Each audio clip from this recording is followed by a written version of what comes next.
Feliz sábado para todos. É um prazer estar aqui na igreja de Richmond. Quero agradecer ao pastor Samuel pelo convite. Quero parabenizar a igreja pelo belo lugar, pela bela música e também pelo belo ambiente que vocês têm aí fora.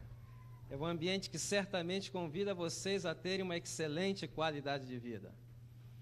Fazendo apenas algumas correções, o pastor mencionou Monte Morelos. Eu não estudei em Monte Morelos, estudei na Universidade México-Americana do Norte. Moro numa cidade chamada McAllen, Texas, que fica a 12 milhas da fronteira com o México.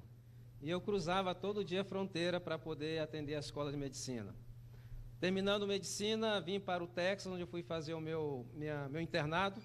Fiz 1 ano no hospital de Mission. Tive uma pequena clínica maternidade e há algum tempo eu me dedico à consultoria.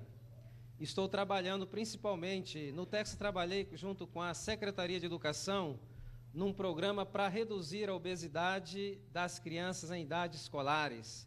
Não sei se vocês sabem, o Texas é o estado mais pesado da União e a obesidade, principalmente entre crianças de idade escolar, é uma epidemia.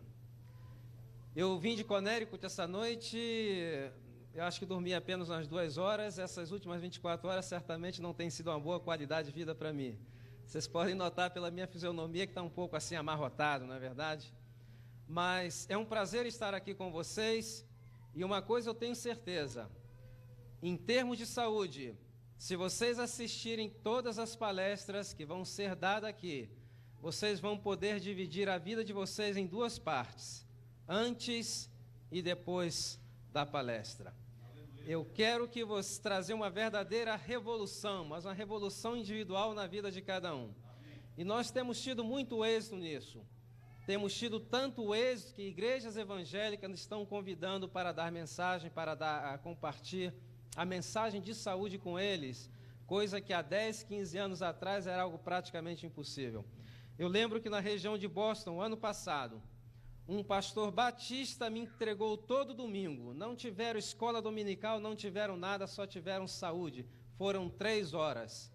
E quando eu terminei a palestra, o pastor se levantou, tomou o microfone e falou: irmãos, agora vamos nos ajoelhar e agradecer a Deus por essa revelação. Então, creio que esses dias que vamos estar aqui juntos será de um grande benefício. Mas eu vivo no Texas, um lugar muito longe, venho de longe e tenho boas e más notícias. O que é que vocês querem primeiro? Primeiro as más notícias? Irmãos, nós vivemos num país que é considerado a nação mais rica e poderosa do planeta. Os recursos que nós temos nesse país, aplicado no setor de saúde, torna esse país como uma referência para todo mundo. Para que vocês tenham uma ideia, somente o que nós gastamos no ano 2000 no setor de saúde representa todo o produto interno bruto do México e do Brasil juntos, 1 trilhão e 400 bilhões de dólares. As projeções para o ano 2012 será que se gastará no setor de saúde 4 trilhões de dólares, significando que $1 de cada 5 será gasto no setor de saúde, superando pela primeira vez na história o orçamento de defesa nacional. Nós temos uma tecnologia de ponta que faz o diagnóstico de algumas enfermidades quase que 100% perfeito. E a cada momento nós temos estudos sendo conduzidos buscando melhores maneiras de tratar as enfermidades. Mas existe uma incógnita. Com tanto dinheiro, com tanta tecnologia, com tantos hospitais, com tantos profissionais bem preparados, como se encontra a situação daqueles que vivem nos Estados Unidos ao entrarmos no século XXI com relação à saúde. E eu gostaria de compartilhar com vocês uns dados que tenho do Centro para o Controle das Enfermidades, que é o famoso CDC, que nos dá mais ou menos um perfil da situação da saúde do povo americano ao entrarmos no século XXI. De acordo com o Centro para o Controle das Enfermidades, hoje nós temos nos Estados Unidos 60 milhões de pessoas que padecem de algum tipo de enfermidade cardiovascular. Ou seja, uma pessoa em cada 5 padece de algum tipo de enfermidade cardiovascular. Temos hoje 18 milhões de diabéticos, mas acredita-se que existam 5 milhões a mais que não sabem que têm enfermidade porque são considerados assintomáticos. A cada ano ocorre 1.600.000 ataques de coração, é dizer, um ataque de coração a cada 24 segundos e uma morte por problemas cardíacos a cada 45 segundos. A cada 30 segundos, uma pessoa diagnosticada com câncer e a cada 55 segundos, uma pessoa morre de câncer. A cada ano, 180.000 mulheres são diagnosticadas com câncer dos seios e aproximadamente 80.000 morrem nos 3 primeiros anos do diagnóstico. 1/3 dos homens que morrem de câncer da próstata. Ocorre nesse país 750.000 derrames cerebrais a cada ano, deixando aproximadamente 400.000 mortes e outras 250.000 pessoas inválidas por toda a vida. Existem 60 milhões de obesos. Uma pessoa em cada 5 está obesa, mais 8 em cada 10 está acima do peso. São 92 milhões de pessoas padecendo de pressão arterial elevada. Uma pessoa em cada 3 tem a pressão arterial elevada. Mas o que é mais assustador, de acordo com o Centro para o Controle das Enfermidades, as projeções feitas há 20 anos diziam o seguinte, que se os jovens e os adolescentes não mudassem a maneira como estavam se alimentando, 6 de cada 10 seriam diabéticos e teriam problemas cardíacos antes dos 40 anos de idade. E as projeções mais recentes da Associação Americana de Pediatria diz que todas as crianças que nasceram do ano 2000 para cá, se seguirem nesse sistema de alimentação americano, mais de 90% serão diabéticos e terão problemas cardíacos antes dos 40 anos de idade. Apesar de todos os recursos que nós temos, apesar de todos os recursos financeiros, tecnológicos, profissionais, nós estamos entrando no século XXI com uma geração de enfermos. Agora, se dinheiro e tecnologia não é suficiente para manter um povo são, onde deve estar o problema? Vocês creem que existe alguma relação entre o meu estilo de vida e as enfermidades? Vocês creem que existe alguma relação entre a maneira como estou me alimentando e as enfermidades? E eu gostaria de comparar com vocês 2 povos que são considerados hoje os extremos no que diz respeito à saúde e qualidade de vida. O primeiro povo que tem a média de vida mais alta do planeta chama-se Hunzas. Eles vivem nos Himalaias, entre a fronteira do Paquistão com a China. Média de vida de Hunza varia de 98 a 102 anos de idade. Mas é interessante que os Hunzas não somente vivem muito, como que eles têm uma excelente qualidade de vida quando já são idosos. Se vocês tiverem o privilégio de visitar a Vila dos Hunzas, vocês vão ficar espantados de verem centenários ainda estão cuidando da sua terra, ainda estão cortando sua lenha e ainda estão montando seus cavalos. Parece o céu, não é verdade? Mas não é. Agora, a que se deve a longevidade dos Hunzas? Os Hunzas se alimentam basicamente de frutas, cereais, nozes, legumes. O único produto de origem animal que os Hunzas utilizam é o iogurte. Carne comem apenas 4 vezes ao ano, quando oferecem sacrifício nas suas festas religiosas e têm que comer a carne daqueles animais. Alguns investigadores da Califórnia visitaram a Vila dos Hunzas e encontraram algumas coisas que nos assombram e também nos assustam. Por exemplo, não encontraram uma pessoa naquela vila que tenha problema nos olhos. 90 anos, visão 20/20. Não encontraram nenhuma pessoa que padeça de úlcera ou problemas gástricos. Tumores são enfermidades inexistentes. Pressão arterial e outras enfermidades cardiovasculares são inexistentes. certamente não seria um bom lugar para se colocar uma farmácia, não é verdade?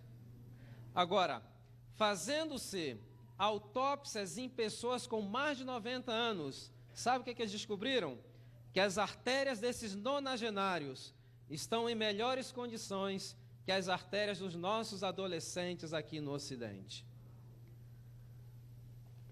Quais são os dois fatores que influenciam a longevidade e a saúde?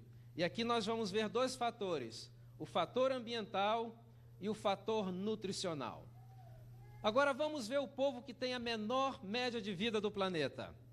Vou convidar a vocês que façamos uma viagem até o Polo Norte.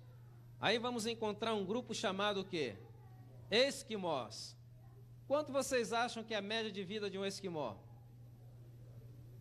Quanto? Aqui tem 40, quem dá menos? 29 anos. Agora, por que vivem tão pouco um esquimó? Aqui nós vemos dois fatores. Fator o quê?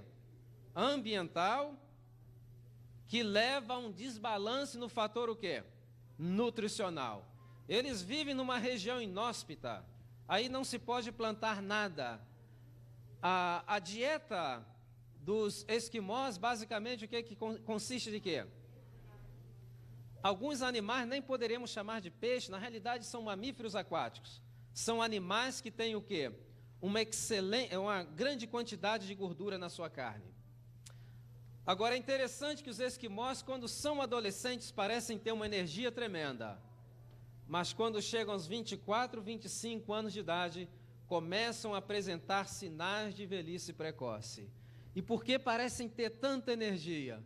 Porque um dos efeitos do excesso de produtos animais, principalmente de gordura no nosso organismo, é que é o quê? É um estimulante do sistema nervoso central. Agora, dois fatores. Nós vemos que o fator nutricional e o fator ambiental reduziu a média de vida de um povo, a diferença de aproximadamente quase que um terço, ou um pouco mais de um terço. Se nós quisermos buscar mais informações a respeito da relação entre longevidade e dieta alimentar, nós temos que voltar aonde? Voltar no Éden. E temos que buscar aonde? Na Bíblia. A Bíblia traz informações importantíssimas, não vamos ter tempo de decorrer em todos os textos, gostaria apenas de ler os principais, no que diz respeito à relação entre a longevidade e a nossa saúde. Aliás, eu sempre digo que a Bíblia é um manual, é o nosso manual. Agora, manual é um problema de cultura. Por exemplo, o japonês, ele antes de comprar um aparelho eletrônico, sabe o que ele faz? Ele pede para ler o manual. O americano, ele compra o aparelho para ler o manual. E nós brasileiros queimamos o aparelho, depois vamos buscar onde é que deixamos o manual. Não vamos fazer com o nosso corpo o que às vezes fazemos com os nossos aparelhos eletrônicos. Mas se nós vermos logo no primeiro capítulo da Bíblia, no livro de Gênesis, o Espírito de Profecia menciona que Deus criou o homem perfeito. Perfeito foi criado nossos primeiros pais. Qual era a altura de Adão? 4 metros de altura. Uma pessoa com 4 metros de altura deveria pesar aproximadamente quanto? Quantos vocês acham que pesava Adão? Quanto? Tenho 400 aqui, quem dá mais? Pounds? Quem dá mais? Olha que engana, porque quando a pessoa está crescendo, o seu crescimento é aritmético, mas no seu peso não segue a progressão aritmética. O Centro para o Estudo do Criacionismo lançaram no computador e chegaram com a assombrosa quantia de 1 tonelada. Estamos falando de um gigante de 4 metros de altura, pesando aproximadamente 1 tonelada. 12 pés ou aproximadamente 2.000 libras. E quando eu imagino o tamanho de Adão e que me olho no espelho, que eu realmente sinto como o pecado nos tem aplastado, não é verdade? Agora, para alimentar esse gigante, qual foi a dieta que Deus deu para nossos primeiros pais? Vamos abrir a Bíblia no livro de Gênesis, no capítulo 1. Vamos ler o versículo 29. Aí está a dieta original que Deus deixou para nós. E diz o texto: e disse Deus: eis que vos tenho dado todas as plantas em que dá semente sobre toda a terra, vos será por alimento, e todas as árvores em que há fruto e que dá semente, também serão por alimento. O que está faltando nessa dieta? O que está faltando aí? Não está faltando absolutamente nada. Essa dieta tinha todos os nutrientes para alimentar aquele gigante de 4 metros e 1 tonelada. E certamente tem também todos os nutrientes para alimentarmos a nós com uma estatura muito menor. E aos animais? O que foi dado aos animais? Deus deixou uma dieta especial para os animais? Vamos ler o versículo 30. Aí está. E a todos os animais da terra, e a todas as aves do céu, a todos que se arrastam sobre a terra, e quem tem fôlego de vida, todas as ervas serão por alimento. Pergunta: o que está faltando na dieta dos animais? Não está faltando absolutamente nada. Dentro daquele contexto de um mundo sem pecado, esses alimentos seriam suficientes para manter os animais em boa saúde. Agora, o que nós vemos aqui? Quando nós vemos pela televisão, por exemplo, um leão destroçando uma corça, o que nós estamos vendo o que é? É consequência do pecado. No plano original de Deus, logo no primeiro capítulo, ele deixa muito bem claro que nunca foi o seu plano que um ser vivo servisse de quê? De alimento para outro ser vivo. Já no princípio, até os animais deveriam ser o quê? Vegetarianos. E eu gosto de dar ênfase nessa parte, porque tem pessoas que dizem: não, é porque os carnívoros têm intestino assim, que tem o dente assado. Não, aqui está bem estabelecido que já no princípio, nenhum ser vivo deveria utilizar outro ser vivo, flesh, como alimento. Agora, vivemos num mundo de pecado, mas o profeta Isaías, quando ele tem a visão da nova terra, uma das coisas que ele diz na sua visão, ele diz o seguinte, que na nova terra, o leão comerá o quê? Palha com quem? Com um boi. O que é que o profeta está vendo? Que na nova terra todas as coisas serão restauradas de acordo com o plano original de Deus. Agora, quando o homem pecou, primeira providência que Deus tomou, vocês sabem qual foi? Mudou a dieta. Foi a primeira providência. Além desses alimentos que nós vemos aqui mencionados em Gênesis capítulo 1, versículo 29, nossos primeiros pais tinham acesso a um outro alimento. Que alimento era esse? Era o fruto da árvore da vida. Quando o homem pecou, qual foi a primeira providência que Deus tomou? Cortou o acesso do homem à árvore, ao fruto da árvore da vida, para que ele não continuasse comendo e se tornasse um pecador eterno. Mas quando Deus cortou o acesso ao fruto da árvore da vida, ele acrescentou outro alimento na sua dieta. Vamos ver aí o que foi acrescentado. Em Gênesis, no capítulo 3, versículo 17 e 18. Aqui está falando das consequências do pecado. E diz o seguinte: e ao homem declarou: visto que você deu ouvidos à voz da sua mulher e comeu do fruto da árvore que ordenei, dizendo, não comesse dela, maldita é a terra por sua causa. Em dor e sofrimento trabalharás dela todos os dias da sua vida, ela lhe dará espinhos e ervas daninhas, e assim como os animais comerás as ervas do campo. Pergunta: por que Deus permitiu ao homem comer a erva do campo somente depois do pecado e não antes do pecado? Ajudar na digestão. Hã? Exatamente. Deus é misericordioso. Ele já sabia que o ser humano, ao transgredir as leis de saúde, ia começar a conhecer alguma coisa chamada enfermidades. E Deus sabia que nas ervas do campo haveriam propriedades para amenizar o seu sofrimento. Hoje os grandes laboratórios sabem disso. Mais de 70% dos fármacos, da onde vem? Das ervas do campo. A única diferença é que não se pode pegar uma fórmula da natureza e ter o direito de comercializar. Eles têm que fazer algumas modificações, e são essas modificações que trazem os famosos efeitos colaterais. Então aqui nós já vemos a misericórdia de Deus. E se nós decorrermos aqui pelo livro de Gênesis, vamos encontrar algumas coisas interessantes. Por exemplo, nos primeiros capítulos de Gênesis, nós não encontramos nenhum óbito que diga que alguém morreu porque estava doente. O que diz os óbitos dos primeiros capítulos de Gênesis? E morreu fulano com 600 anos, seus olhos nunca se escureceram, cheio de vigor, e o quê? E farto em anos.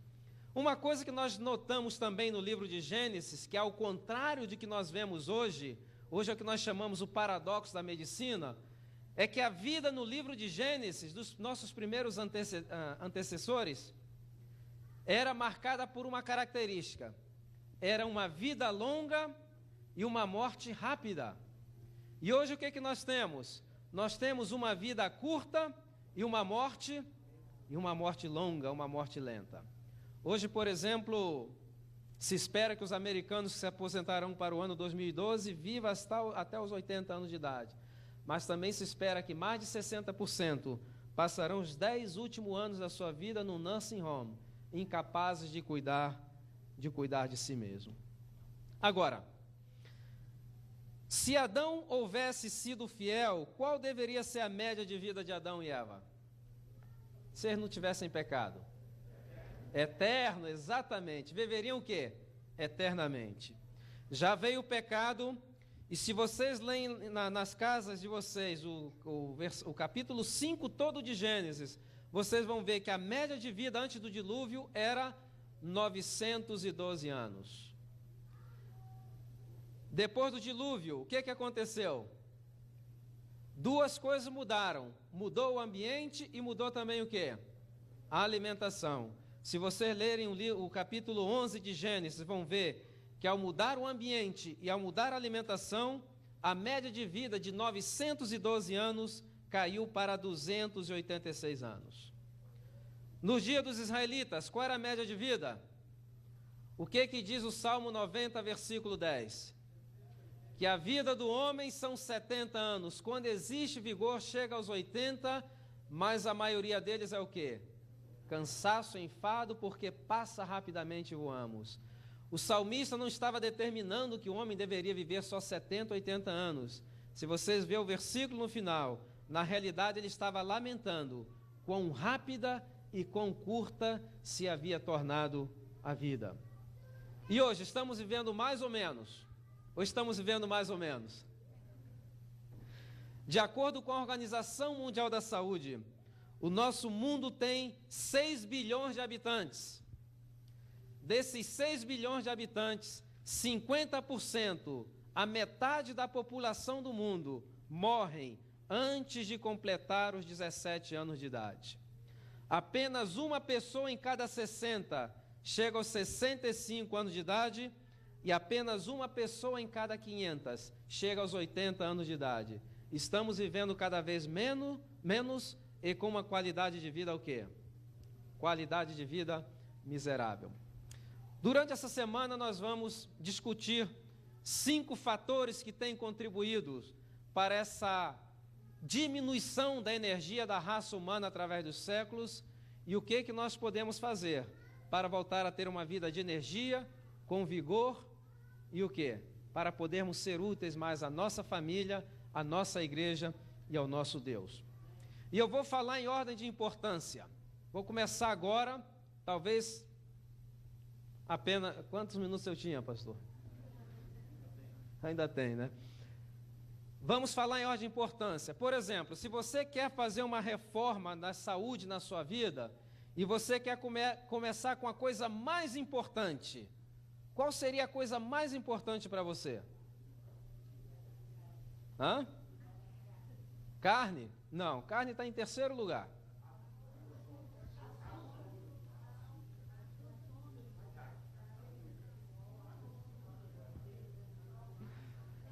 Coisa mais importante que nós deveríamos fazer e que vocês devem fazer seria, isso é urgente, isso é para ontem, reduzir a quantidade de alimento que você está ingerindo.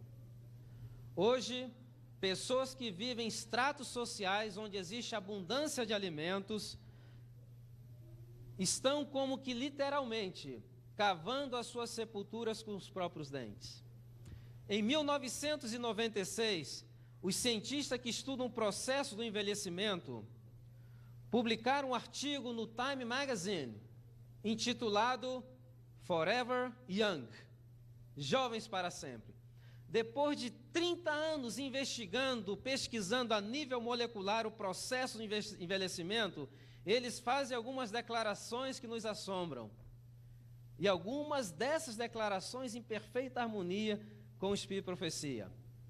Diz eles o seguinte, que o mundo hoje está dividido em dois grupos.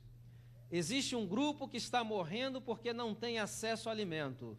E existe outro que está literalmente cavando a sua sepultura com seus próprios dentes. E eles mostram e provam a nível molecular por que o comer em excesso envelhece a pessoa precocemente e encurta a vida. Eles explicam isso de uma maneira bem clássica.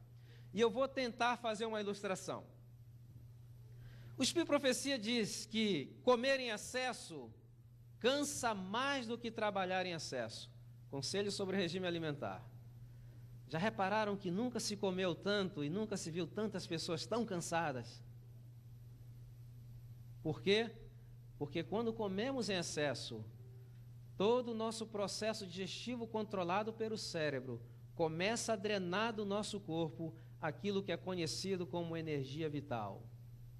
E hoje, as pessoas comem mais do que devem, e dizem os cientistas, os gerontólogos, se nós reduzirmos em 30% a ingestão de calorias vazias, nós poderíamos aumentar em 40% a nossa expectativa de vida. E eles vão mais longe, diz que não somente poderíamos viver muito mais, mas poderíamos viver com uma excelente qualidade de vida. Vamos supor que vivamos 70 anos.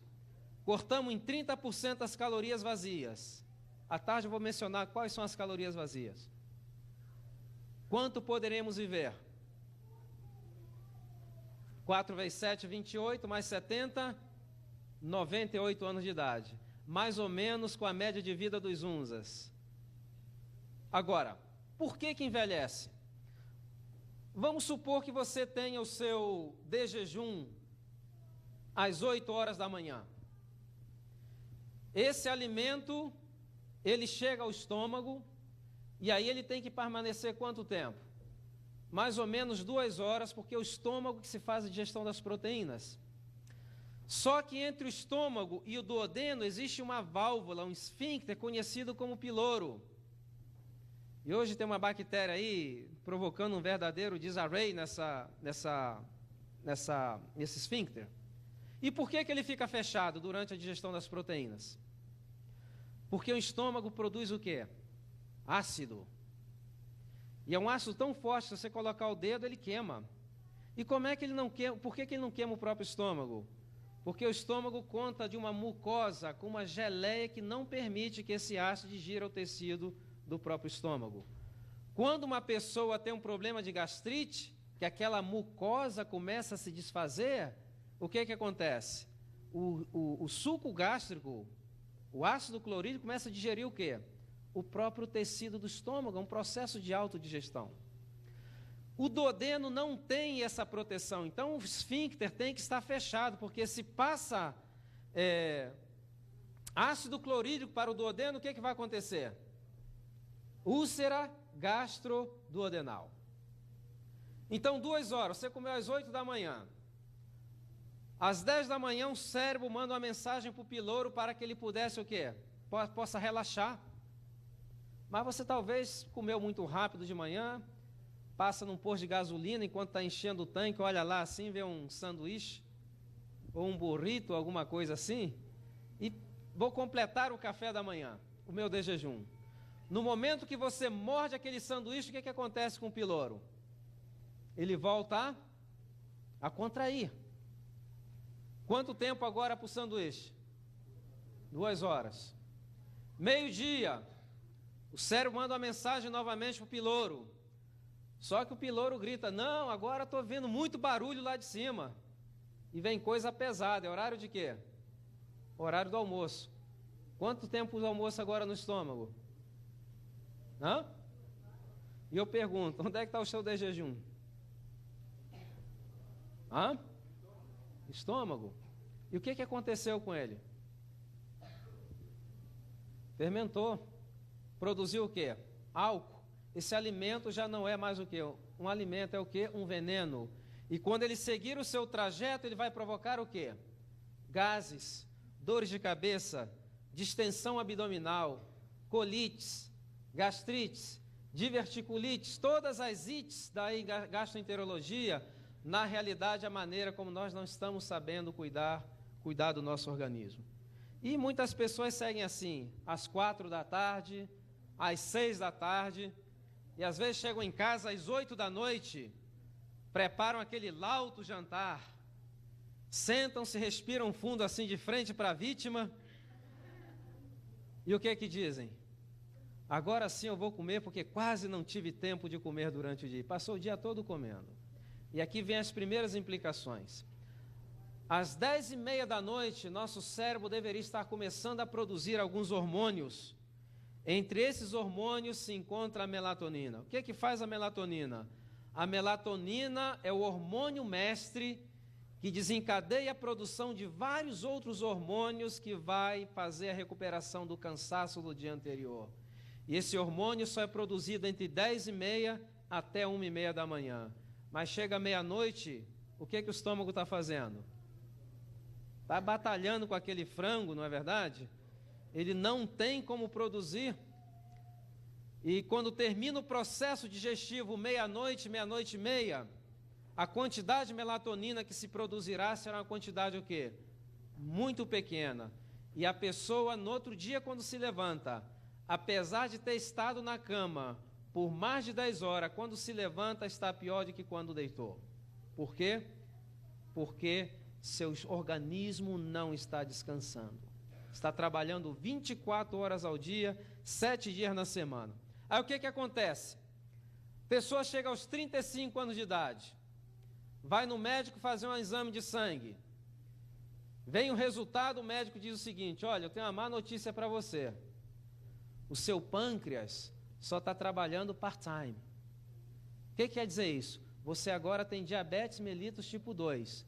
O pâncreas ainda produz alguma insulina, mas não suficiente para atender as demandas do seu organismo. Você agora precisa de quê?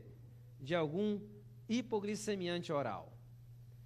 Mas a pessoa muda o estilo de vida? O que mudou no estilo de vida dela agora? Somente acrescentou um comprimido. Passam mais de 10 anos. E a pessoa volta no médico, o médico diz, eu tenho uma outra má notícia, seu pâncreas já se aposentou. O que quer dizer? Você agora tem diabetes mellitus tipo 1. Seu pâncreas já não produz nenhuma insulina, você agora depende de quê? De insulina injetável. Por que eu estou mencionando 35 a 45 anos? Não é por acaso. É que hoje, mais de 82% dos novos casos de diabetes estão pegando pessoas entre as idades de 35 a 45 anos. Estão pegando pessoas em idades cada vez mais o quê? Cada vez mais jovens. Então, se nós queremos começar uma reforma na nossa saúde, primeira coisa que deveríamos fazer o que é? Reduzir a quantidade de alimentos, principalmente o quê? Das calorias vazias. O Espírito Profecia menciona que pouquíssimas são as pessoas que necessitam de uma terceira refeição. Terceira entre 3 representa quantos por cento mais ou menos? 30%. Então, há mais de 130 anos atrás, sem os conhecimentos que nós temos hoje, Deus já revelou à igreja, através da sua profeta, que reduzir a ingestão de calorias vazia é o primeiro passo para recuperar a saúde. Que intervalo eu deveria dar entre os alimentos? Quantas horas? Meia hora? Pelo menos 5 horas. Mas as pessoas perguntam, mas eu não aguento ficar 5 horas. Eu tenho fome. E hoje não, provavelmente amanhã à noite, eu vou falar por que as pessoas comem muito e como comer pouco sem sentir fome e se sentir com energia. Amanhã à noite, domingo. Então, o que eu posso fazer? Reduzir o consumo de calorias vazias. E eu creio que poderíamos começar hoje com jejum, não é verdade, pastor? Já são 20 para 1, que tal se a gente se estender aqui até as 5 da tarde? Ou vocês querem se despedir hoje primeiro? Muito bom. Vamos hoje à tarde seguir com os outros passos, logo depois do programa das mães. E depois também, durante a semana, eu queria dar uma parte especialmente para as mães, que está relacionado com a saúde das crianças e também economia doméstica. Como posso comer bem, me sentir energético e economizar? Para concluir essa manhã, vamos abrir nossas Bíblias no livro de Cantares, bem rápido, porque eu sei que de tanto falar em comida, vocês já estão com fome. Livro de Cantares, no capítulo 2.